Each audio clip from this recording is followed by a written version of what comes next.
Here we have a 4x6 PVC aspiration tube, a bottom filter with float, a 4x6 PVDF delivery tube, and injection.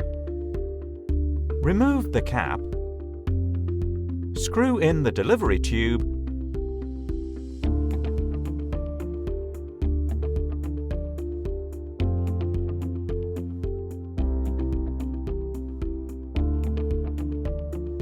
and then screw the injection into the end of the delivery tube.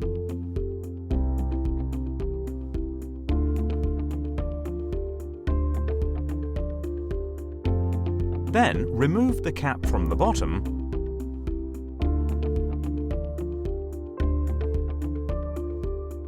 and assemble the aspiration tube.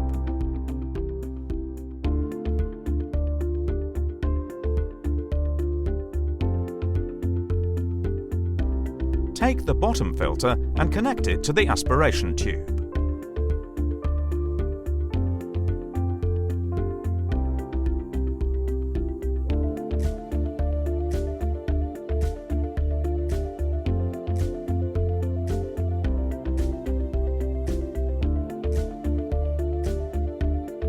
Now mount the float signal on the pump level input signal as shown in the example. It is important to completely tighten all the parts. In the next videos, we'll discover all there is to know about this sophisticated and reliable dosing system. Sign up to the channel to be kept up to date. MF, simple as water.